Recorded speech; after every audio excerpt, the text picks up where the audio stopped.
Hello, and welcome to the Storied Human. Today I have a really interesting guest, Anabel Tonkovic. She's a quantum Reiki master and astrologer. She developed something called Nuna Therapy, but she wasn't always a quantum Reiki master and astrologer. She had her time in the corporate world, and we're going to hear about how she discovered that she needed to make that transition as we get to know her. So, welcome, Anabel. It's really great to have you. Yeah, thank you so much. I'm excited to be here. And I'm cracking up about our similarities. Before we started this interview, we realized we crossed paths, or, you Oh went to my the same gosh. college as my daughter, and I lived where you grew up, and it was crazy. Yeah, yeah. I mean, that's a serious like 6 degrees of separation, right? And like so Interconnection, that right. was so It cool, so cool. is. I don't usually have that. So that was fun. So why don't you start me out with I know that your journey involved, you got out of college and you felt like I have to have a job now. And what kind of job did you end up in? How did you start? Yeah, it's funny. I mean, I think as a kid, I always had this drive to work. And I think it was really around I wanted to make my own money. I didn't want to depend on anyone else. I wanted it to be all mine. And even in high school, like I needed to have some kind of a job. And I remember my parents saying, "But you have to keep your grades up, school's first." And I'm like, "That'll be fine. Don't worry. I'm sure I'll do fine." So I always tried to have a job. And so after college, it was the next logical step. It was like, so what's the next thing? And I always interned in college. And then I started off at a relatively small company in the biotech healthcare industry. And I, just kind of a very natural progression, graduated, got a full-time role. And before I knew it, I was there 10 years, close to Wow. 10 years. So It goes fast. It does. it goes by so fast. And I studied communication, and that's what I ended up doing in the corporate world. I've always been in communication, specifically internal, dealing with employee emails, the intranet, employee engagement, doing events, things like that. And I never really questioned it. I was just like in the daily grind, which is what happens. You get in this routine of your 9 to 5, you have an hour drive home, you wake up and you do it again, and you use your weekends to kind of replenish, and then it continues. And before you know it, many years can go by. But I remember that there were several moments along this journey when I would have this feeling of, I'm just not satisfied. There's something here that's missing for me. Either the job is wrong, right?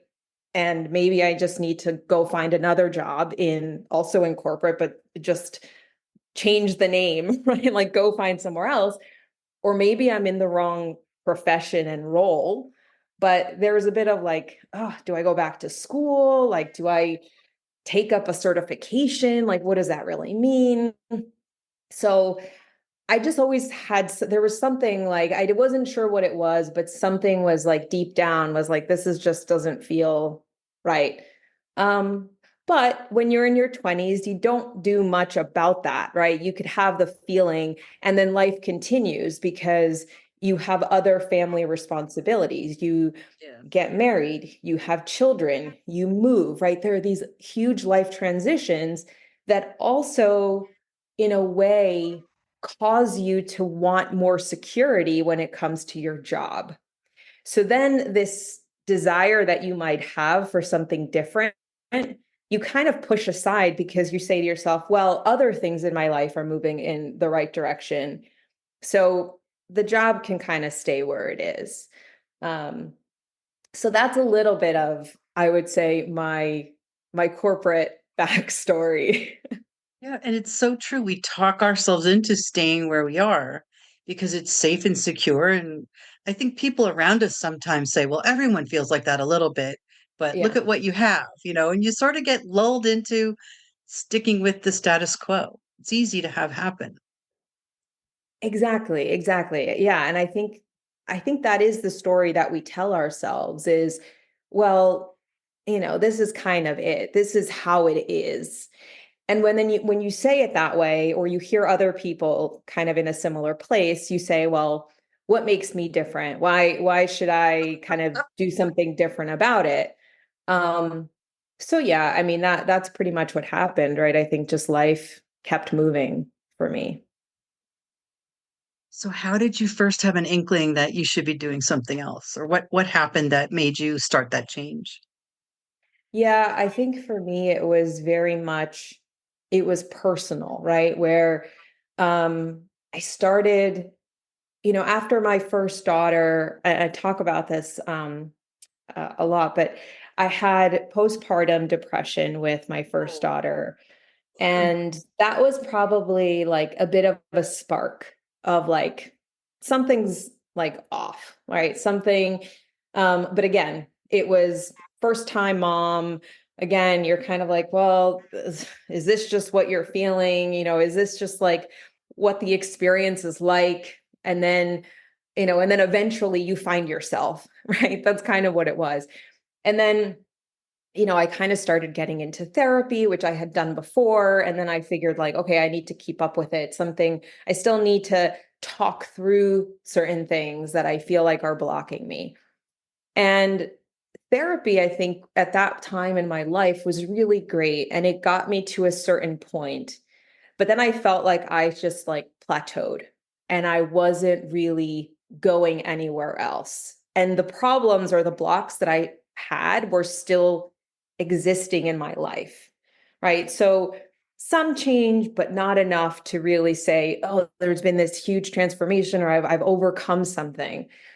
Years go by, I have my second kid. We're in the middle of COVID. I mean, I literally had her at the start of COVID. It was in Oh my March. gosh. Oh, that's hard. So that was really tough because again, I got postpartum and the fact that the whole world was isolated made it probably 10 times worse. Um, and that was when I really thought, because things were really bad. Then things got bad for me. And I felt like something has to change here. And what I've been doing is not working. And that's what really pushed me to find something else. And I remember my husband saying, well, why don't you just like try to do the things that you like or that you enjoy? And I thought that was such a silly and also like such a simple thing to say because it almost sounds so obvious. Like, why wouldn't you do the things that you enjoy? But when you're wrapped up in kids and, the Right. whole world is falling apart, you just don't think about that. That's a And that, very supportive, lovely thing to say. I really like that. Yeah. yeah, it was a very nice thing. And that's kind of what pushed me into astrology. And I remember like as a kid too, I always was very interested. I never thought of it as reading my daily horoscopes and I'm going to know, or try to predict what's going to happen in my day, but rather as a way of understanding myself and who I am better. And that is how it started. Astrology was almost a jumping off point for understanding who I was outside of the traditional maybe the way that either I would see myself or others might be perceiving me, right? Because I think we all have these stories that we hear about ourselves and vice Mhm. versa. And that was really astrology helped me go deeper into how do my emotions what are my emotional needs? How does my mind work? What's my ego like? And all of these little things they were almost validating in a way. And they helped me understand that, oh, this part of me that I think I've always tried to brush off or hide or want to be different is actually a part of my makeup. It is Yeah. who I am. That's so And good. so I need to just embrace it. Um, that would to me was I was and then after that I'm like, okay, I need to like go full in. I signed up for like a full program like to really learn astrology. I went to an astrology school and I said to myself, I'm just gonna do it to learn about myself. Mhm. Um, and then from there, it just kind of opened up new doorways to what does energy healing look like, right? I've heard about Reiki from family members. What is that actually like? And I did have an experience where a friend did it to me, and I felt just a huge emotional release that I received from that. And that was so, I hadn't experienced anything like it. And it was so helpful at the time where I was keeping so many things just stuffed in Yeah. my body and not wanting to let it out. Um, and that was kind of how I got into Reiki. And I really just spent several years, I think I like to call it a self-discovery journey because that's what it was for me. So it started off with myself before I could even start to think about what does this look like for others or how could this potentially help others. And you know, here we are now, fast forward several years, and that was when I just eventually took the courage, because it took a lot of courage. There was a lot of fear to leave something that was very comfy and Yeah. something that I knew how to do. I could, Hmm. I knew how to navigate the corporate landscape. Um, and it took me a while to just say, like, I'm gonna take a leap of faith and try it out. Well, I think it worked out, right? It seems like it did. Yeah, I mean, we're still in it, and I think when you're off on your own, trying to do what you love, what really brings you a passion, I can say that every day is like busy and Yeah. good busy. It's And like I don't even charged. Yeah. realize the Yeah. time go by. Yeah. That's how I feel about the podcast. I work full time and I have a podcast. It's insane, right? But it just makes me so happy that even if it takes hours or happy hours, it's just And different yes, when you love yes. what you're doing. And I just feel like I share information. It's exciting and I learn so much from each one of you. And it's just, I mean, I have a little slice of that in my life and I'm very grateful. But I think it's so brave to sort of come out. Like that's what I'm always afraid of is showing how spiritual I am and what I actually believe in is a little scary. And I'm wondering, like, did you feel that with your family and friends? Like that you were sort of revealing maybe more than you had? Yeah, I think there was a time when I wasn't talking about it a lot, to be honest. Yeah. I would tread very carefully with what friends I would share, with even what I would tell my family or my parents.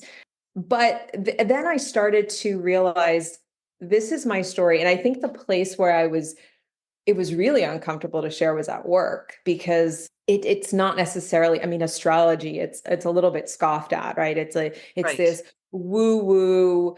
I think if you don't really understand it, it can be very much seen as, what's your daily horoscope? And that's not really what it is. Same thing with energy healing. I think people don't truly understand it unless they've experienced it or maybe they've read about it. But it wasn't until I think a couple of years ago where I just I just said to myself, well, worst case scenario, they just kind of brush me off, right? And I don't have to talk about it again. But there were a couple people at work that I was close with. And so as I was going through my trainings, I had to find people to practice on. So I would say, like, hey, I do this thing on the side. Would you be willing and open to do just a free reading? I'll just read your chart or whatever it was. And that's how I started to just like little by little open up about what I Mhm. was doing on the side. And that allowed me to just, I think, be more comfortable with how I was saying it, what I was saying. And then I would see myself opening up even more to other people. And eventually, I tried to find ways to bring the things that I liked and the things that I was into my job. And I'll give one example. So, it was last year actually. I uh, I had suggested to my boss that we do a human design workshop for team building. And if you know anything about human I design, know a little it bit. Yeah. also it also incorporates astrology into its methodology, as with other techniques as well. And I approached her with it. I thought I mean, I knew she would be open to something like this, but I wasn't so sure about the rest of my team. And luckily, I got the green light from her. I was able to work with someone who I was already had worked with in the past. And we created a really nice team building human design workshop. And that was so exciting to me because I got to finally blend two things: my corporate role that I was in with something that I liked, and then I was able to put these two things together. And that also gave me more courage to say, these are the things that I enjoy. I'm into this stuff. Um, so That's yeah. wonderful. Yeah, you merged the two worlds. Plus, I'm thinking people already liked and trusted you, so they were ready to hear this other stuff, right? As part of the workshop. Yes, So exactly. that was a cool thing. I think that really moved you forward. Yeah. So tell me more about your wonderful Nuna therapy. How long did that take to develop? Um, it took about, I would say, well, like, you mean before it even kicked off, or? I mean, because, I mean, to be honest, I think it really started with my self-discovery. And then Yeah, eventually I had this idea of, well, how could I bring this to other people? I think there are other people that are having similar questions to me, that are going through maybe something similar, who have tried therapy and are looking for just something that's alternative, or just um, an additional modality for their toolbox. Because I think of all of these things that I'm learning and continue to learn as just different methods that can yeah. help you eventually get to wherever it is that you want to go. That's a great way Um, to I, look at it. I don't see one as being better than the other, because to be honest, when I look at myself, I think I've used all of them in some way, maybe not fully, maybe just partially, but they've all led me to somewhere. So I would say it's definitely taken several years, I think, from, when I started my self-discovery journey to finally, you know, launching, to then continuing to, because I was having my side business while I was still in my corporate Yeah, job. And I was just balancing both, right? I was seeing clients on the side. I was trying to do marketing and promote it while doing a 9 to 5. And that wasn't so sustainable. yeah. That's hard. And it's especially because I have a With family. I kids, have yeah, two yeah. kids. They're small. So you have to, you're not able to do everything well. And I ended up taking a sabbatical, which was 3 months. So not that long, but something. And that sabbatical really, I remember thinking, I'm going to just focus on my business. I'm going to see what I can do in 3 months. And again, 3 months is short, but it was a taste of what this could possibly look like if I really did it all day, every day. And I remember going back to my corporate job after the 3 months. And some of my colleagues said to me, I thought you weren't coming back. And, I was scared. Yeah, Truth is, I was scared of, what if it doesn't work? right. What if I would be losing my salary? I would just not Yeah. have. Um, and that was scary. And I thought, well, maybe I can continue to balance it. Maybe I can continue to juggle and just, but I quickly noticed that that wasn't true. And then I quickly also noticed that my motivation had significantly declined at work. Like Yeah. I couldn't even do the basics. And that's when I felt like I was being completely inauthentic at my corporate job. And I had to do something about that. Still really hard, like to give up the whole thing. It was, I mean, it was really hard for Yeah. sure. Yeah. But I think that's really good. You noticed and you were honest with yourself because some people would just stay at their job, even if it felt inauthentic. So it's good that you were honest with yourself. Yeah. I mean, I had a couple of conversations with friends and people, and it was like, well, can't you just, well, what if you just mailed it in, or what?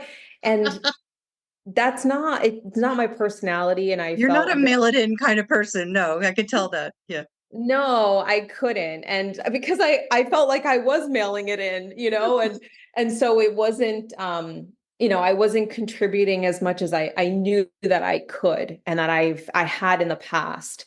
And so yeah, I just figured, of course I had to do it with support, right? I'm very grateful that I had the support of my family to say, like, just do it, we're going to take the leap of faith, focus on your business, growing it, whatever it takes to get it to a place where you feel comfortable. And, I'm in that right now. And I feel so happy. And like I said, I'm like immensely grateful for the opportunity to do that. And yeah. That's so good. And I love that you're telling that story here and that you continue to tell that story because people get inspired. You never know who's listening, and maybe they're Mm, afraid to step out. And so they hear that somebody did, even though they were afraid too, and it worked out. It's a great inspirational story. Like it reminds people you can do this, you can follow your heart. yeah. Yeah. I mean, I definitely, I think you have to follow your heart, and it also takes it takes planning. It takes Yeah. reflection. It takes there's some prep work involved, right? And in Definitely. terms of how is it actually going to work, right? And I think you have to be honest with yourself about those really hard questions, which is, you know, um, can you, how long can you go without Yeah. income coming in? Or, I think you have to get really practical. There's this Yeah. like, there's the high level, passionate side of, what it is that you want to do. And I think that's really exciting because I'm a content creator. So I like to create things. Um, and but then the more earthy side, which is like, all right, let's get the nuts and bolts, the practical, that's also Yeah. so important to focus on, especially when you're getting ready to take that leap. That's a really good point. You have to be realistic. Yes. So tell us just a little bit more about Nuna Therapy because it's tell me what it means, Oh, what yeah. the name means. I love the name and what it means. So Nuna means soul in Quechua, and Quechua is an indigenous language from the Andes. So it really comes from my background. My mom is from Ecuador, my dad's from Croatia, but my mother's side of the family, we have surprisingly lots of healers and people that are really into spirituality and energy healing. And I think growing up, it was something that I was surrounded by, but I didn't really notice or understand it until much, much later. And once I started to connect with my own spirituality and I started to really dive into all things energy healing and consciousness, and it started to make sense. And then I sometimes think to myself, is this a part of our lineage? Like what's the connection here? Yeah, Um, they say shamans are definitely tend yeah. to be in a lineage. It's really interesting to me. Yeah. Exactly. So yeah, that's pretty much, it means soul. And to me, I think the work that we have to do is really within. And that's why I like this idea of talking about our soul. There's so much that we keep hidden or that we haven't uncovered about ourselves. And that's just, I don't think it's intentional. I just think that it's, life a lot of times causes us to keep things stuck or stuffed down because we have to keep moving forward and we don't give ourselves enough time to reflect. And so through my work and through the different modalities that I've learned, and I find that I continue learning because that's the only thing. My main goal is always to serve the client, and the different clients that I see come for different reasons. It could be just stress, it can be anxiety, it could be just something deeper. And I think that sometimes people don't really even realize that there's a deeper issue. Sometimes people come in for stress, and it so happens that there's grief from years ago that they actually never dealt with, right? And then you don't realize why you have this block in your heart chakra or in your chest. And so we can start to uncover some of these things. And that's why I like to use Reiki. I like to use astrology. I'm getting into tapping. I'm really fascinated with the subconscious and how it works. And so I really just tried, and sound frequencies. I like to use my tuning forks in my Reiki sessions because I'm trying to find ways to help my clients really get over some of their limiting beliefs, because that is oftentimes what keeps us from reaching our full potential or embracing, that person that is always there, right? The soul doesn't change. We are like, the soul is continues to stay the same, right? We just occupy a human body. So if you can get back to that core root self, that's kind of what I'm interested in helping people with. It must be so fascinating because people are so, they're all so different and they're all so fascinating, right? And you don't always know what you're going to uncover. So what can you just take us through, like maybe how you would start a session? Like what, for those of us who aren't that familiar with Reiki or pulling in astrology or even, the sound frequency, like how does it go?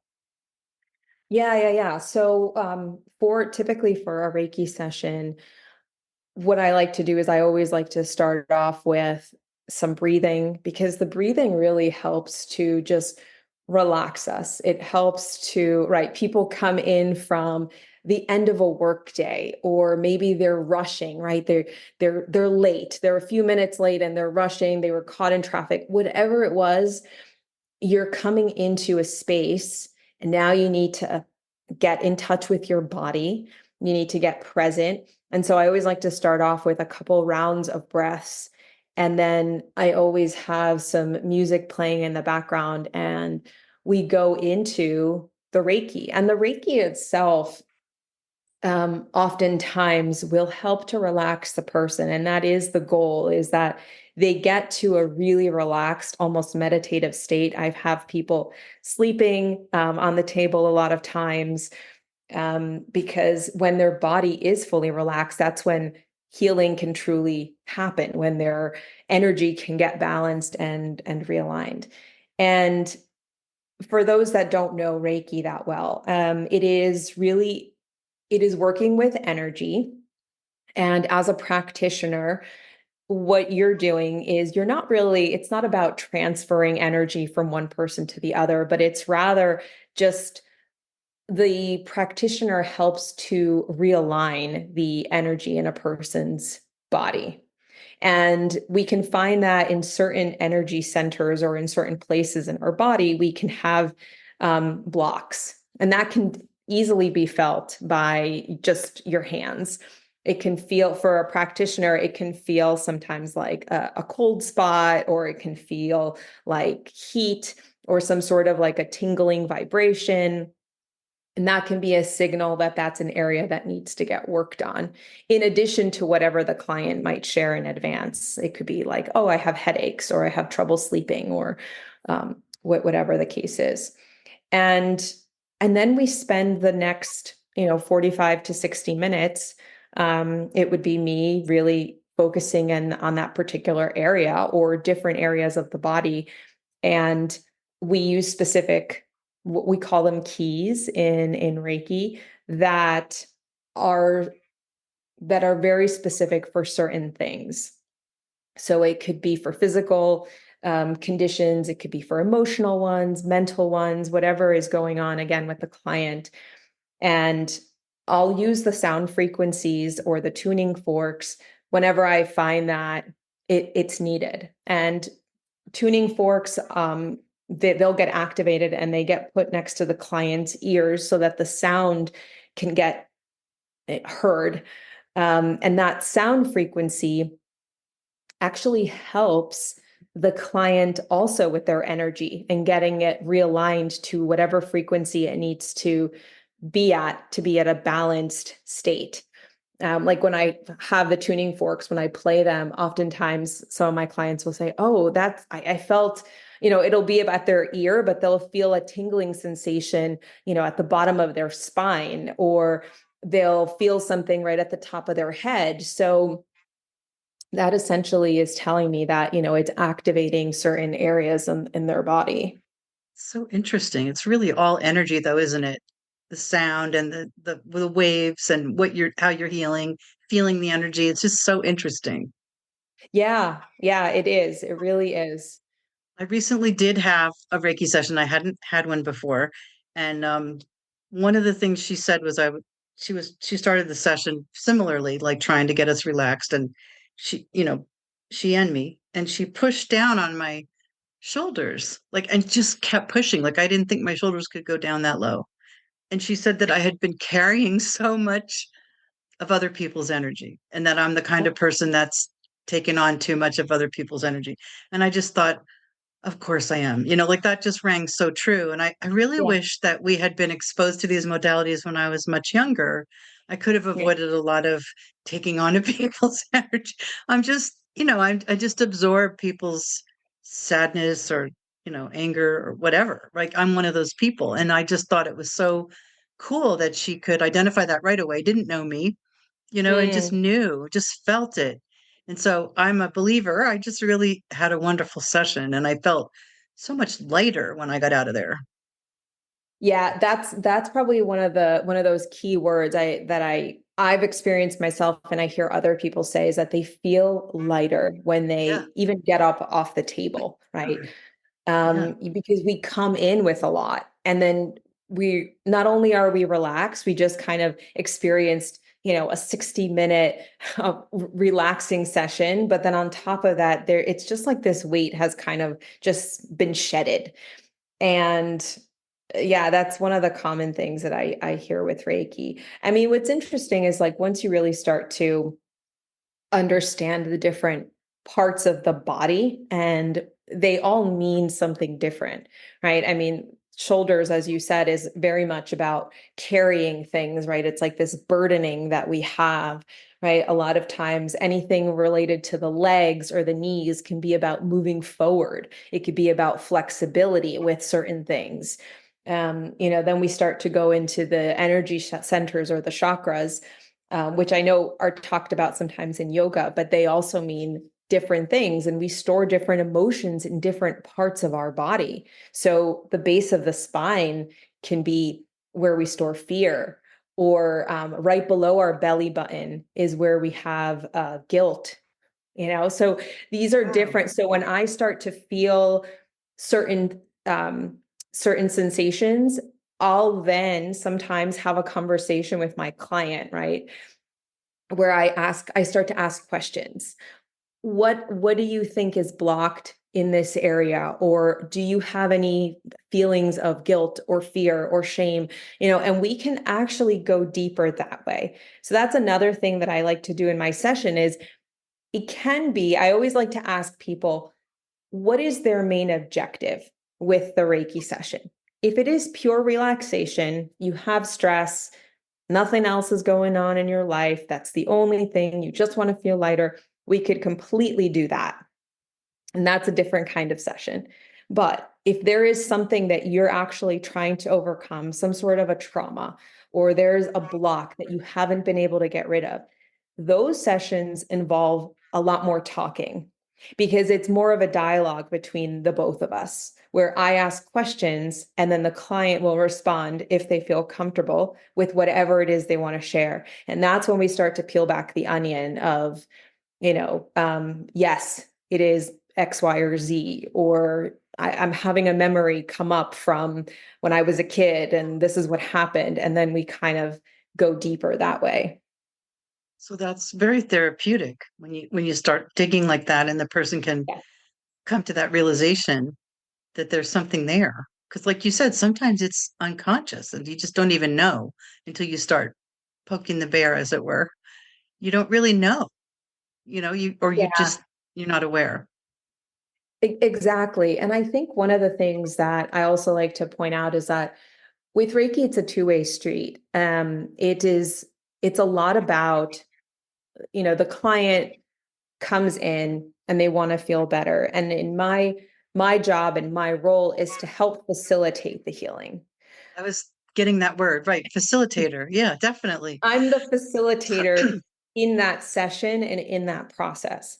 However, when that person goes home, right, they have to realize that they're also going back to the life that or the routine, right? If they come in for stress and that's the one thing they want to get rid of, then it's important that they change something in their life, right? So in a Reiki healing session, it's not going to like all stress is going to disappear from their life. So it's important that they also realize that for them to continue the healing journey, there is, and I often give homework to my clients. Well, that's so good. It Yeah. could be something as easy as here's a link to a meditation that you need to listen to, once a day or whatever I prescribe. But I try to give really practical tools that people can go home with that they could do on their own. And it could be a sound frequency, it could be something that or affirmation or a journaling exercise or just something, because I always think that we have the answer to our problem, right? I don't have it. No one else does. You're the only person that truly knows your story, your journey, your experiences. And so my goal with the Reiki is also to help people uncover and help them see either the problem or help them discover the solution to whatever their challenge is. So it's just the beginning. The session is really just the beginning, right? You've got It to is just the make changes beginning. based on what you learned. Yeah. That's so interesting. Thanks for telling us that. Because I mean, I've only had one session, and some people don't really know about it. So it's good Yeah. that we had you talk about it. Now, can you tell me just a little bit more about what constitutes Nuna therapy? Like what is that? Is that different from the Reiki, or is that a combo? Um, oh, I don't know if I understand the question. Well, I know that you named it after several years. You developed something called Nuna Therapy, right? Well, Nuna Therapy is just the name of the business. Okay. I Yeah. thought it was, that's when you got to the point where you knew that you could offer these sessions. And yeah, Yes. Yeah. I love that name. So I had to bring it up again. And I love that it's in an indigenous language. I'm, um, I'm super into shamanism and indigenous Yeah. cultures. So that's kind of an obsession of mine. So when I knew that Oh, that is was a language in your family, I was like, oh, I love this. Yeah, it's an obsession. And it's funny, we're talking about things that we were exposed to as a child and sort of noticing them, but not maybe taking them as seriously, maybe when you're yeah. little. And I took a shamanic course with somebody who did Celtic shamanism, and she's a sixth generation druid. I mean, literally, it's a lineage. And Yeah. it really made me jealous because she was raised being taught by her grandfather. And I've thought so much about, because that's my background is I got a lot of Celtic. And so Mm, that class was just like ringing bells from, it was very experiential too. I did a lot of journeying and stuff. And I thought how different my life would be if I had had a teacher when I was young, because it took me so long to sort of like you to uncover yeah. it and to admit that it's part of me and to learn about it. And it makes you think like how people used to be raised. They were raised in these traditions and they were taught about the soul and about just the need to meditate and take time and rituals that people used to do together. I think we're missing something in our modern world. We don't That's why I'm so attracted to shamanism, because I love psychology. I've gone to therapists. I get a lot out of that. But Yeah. shamanism is an older psychology to me. It's thousands of years old. It's the same all over the world. It's very, very similar. The kinds of things that people do in those rituals. And Oh, so yeah. they work. Like to me, they're just old psychology, like just really good, proven ways that people get together and help each other heal. And so when I hear you talk about what you do, that's what it reminds me of, something that's time tested, something that works on that other level, that wonderful unconscious soul level that people might not always be aware of. And I just think, modern society is great, but it needs a dose of this kind of stuff. It's like, I think it's yeah, I really think that it is the fact that we're not as connected to our bodies, to even just nature or Mother Earth. We've definitely lost something there. And it's interesting because I feel like we're at a time where we're starting to come back to it, right? It's yeah, like yeah. started there, we completely abandoned it. And I'm finding that we're now starting to come back to it. And it could also be the circles that I run in because I'm very much into this, right? So I see it Me all the too. time. Yeah. But I think But we are. I think in general, people are more yeah, sensitive to it. And I yeah. see just looking on social media, people are posting things about connecting with animals and spending Hmm. time in nature. And what I really love is when people have science-backed evidence Yeah. that spending time in nature literally de-stresses you and helps you feel better and makes you just calmer. And so when they say there's scientific reason, people pay attention. And I love that because I never lost my connection to nature. I've always been plugged in, and it made me like a weirdo when I was a child, because I would go into the forest and I would sit on this big rock behind my house and I would sing to the fairies because I knew Yeah. they were there. I never saw them, but I felt them. And my mother was really cool about it. Like she just thought I was cool. But I mean, I never talked about it, with my friends, and I never admitted it. And my father was super into nature. And so I was raised in the country. So I think I really was Mm. lucky because it was always there. But I think a lot of people do need to get back. They need to plug back in. I see that a lot. It's very tough when you're not connected that way. Yeah, I mean, right now I'm taking a course to learn. I'm learning how to teach spirituality and energy healing to children, and I'm so excited about this. And I'm looking forward to really being able to launch some sort of a program for it because I find even with my own kids how they see me doing this, right? They're always playing around with my crystals, or I'm doing tuning forks on them, and so they're a little bit used to mom doing these types of things, right? Or I Yeah. talk about my Reiki sessions. And but I know that, I did a kids moon circle at the beginning of this year, and it was my first time doing it, but the kids had such a great time and they really opened up. And we did a ritual to let go of emotions that were, kind of keeping us blocked or that were stuck in our bodies. And afterwards, I remember some of the moms telling me, "Oh, my kid said that they're not having that bad dream anymore because she let go of that emotion that in your ritual." Or someone else said, "Oh, my kid's starting to journal now after that session." And that really lit me up so much. And I thought I have to do something with kids. So yeah, so I'm so glad.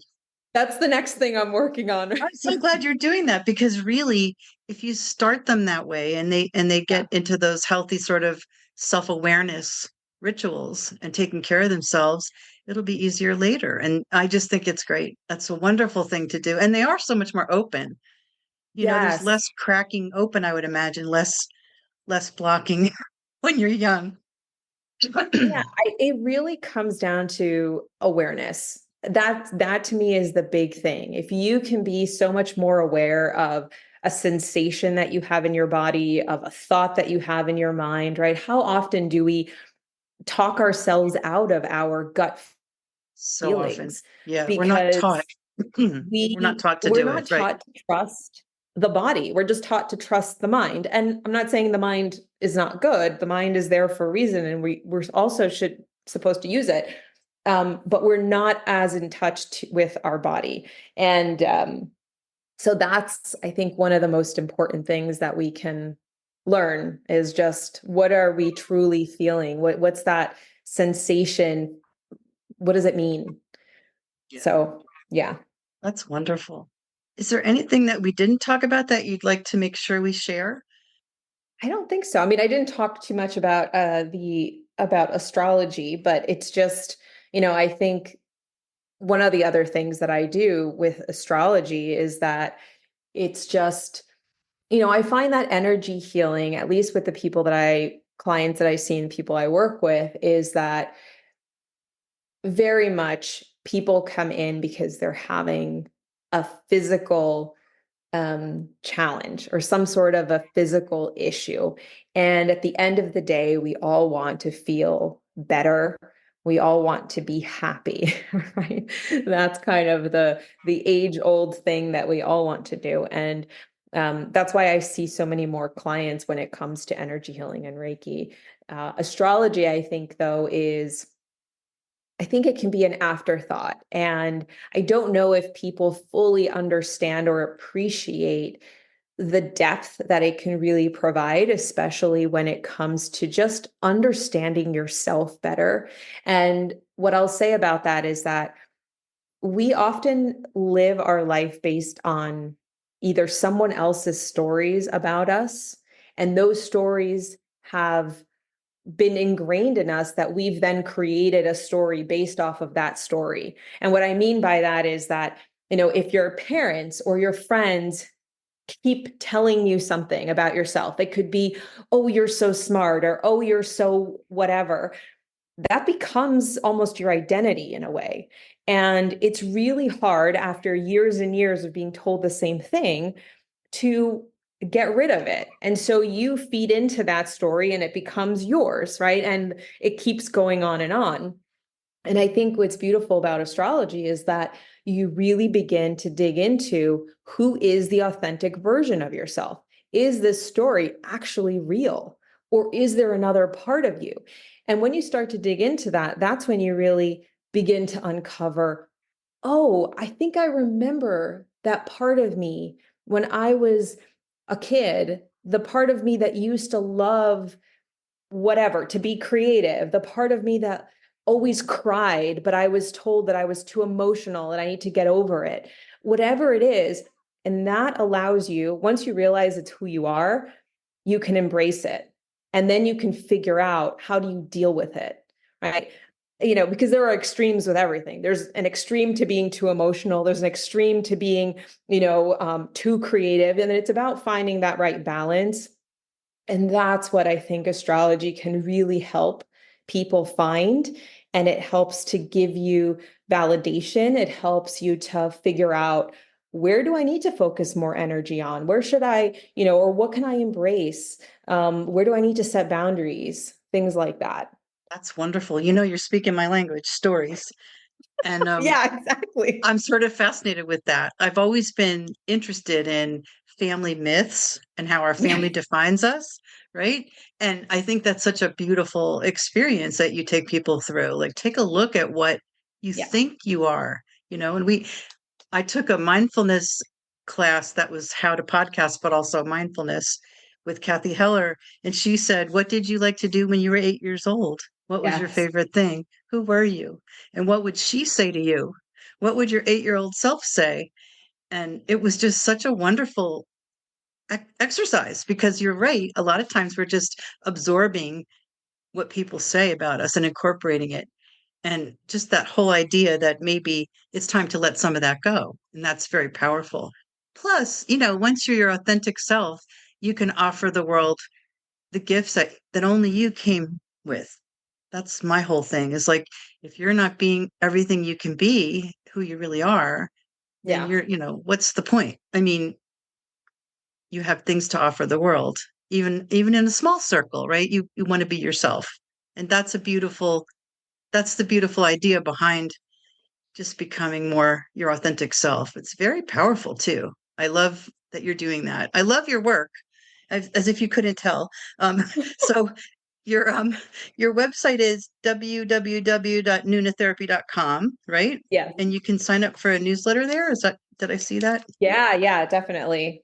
Good. Is there anywhere else we can get in touch with you? Would you like to give us your Instagram or Yeah, I mean, you can find me on Instagram, TikTok, Facebook, YouTube. They're all Nuna you're everywhere? Therapy. I'm Okay, I'm everywhere. good. I'll put all that in the show notes, but I like to give you a shout out if I can. Okay, good. Thank Yeah. you so much. I just learned so much. Very, very interesting. And I think your work helps a lot of people. And I think it helps to hear about it. I think maybe people might seek out sessions. They might realize that it might be for them. So that's great. Yeah, yeah. I mean, I hope so, right? I think a lot of times when you start to get into this place, you can think a lot of this is just like, I like to use the word woo woo, but that's how it gets portrayed. And it's definitely a lot more than that if you give yourself the time to really just explore it. And, even if you try it and it doesn't work for you, because you have to find what resonates with you. And Right. not everything is going to work for you. And that's okay too, right? This isn't for everyone, but if this calls your attention or keep thinking about it, then there might be something there. Yeah. So it's like the story that you told about the shamanism or even like your Celtic roots. And I would say explore it, do it. If it Yeah. interests you, just do it. What's that wonderful Rumi quotation, right? It's like that which you are seeking is seeking you. It's that Exactly. pull. You have to trust that pull. Oh, yeah. And I don't I think what's so fascinating about all this is like you're helping people remember that these are important things. And those things are sort of discounted as you grow up and you're getting all practical and you go and find a job and Mhm. like you said, it's easy to just shush those things and say, oh well, whatever. I'm interested in that, but that's not important right now. But you're saying it is. Like, what we're pulled towards, what we enjoy is important. Yeah, It's definitely. wonderful. And that goes back to kind of the beginning of my story, which is, when I started off with that astrology class, it was the thing I was pulled to. And I mean, it's led me here. So I can only be grateful for that. And how cool that you followed it. Yes. So I would encourage everyone to follow the thing that they're pulled to, even if it seems weird and strange. Just do it because you Which, really never know yeah, where and you'll. it might seem strange. I mean, that's Yeah. okay. Yeah, but it's really not. Yeah, exactly. Well, thank you so much. Yeah, thank you.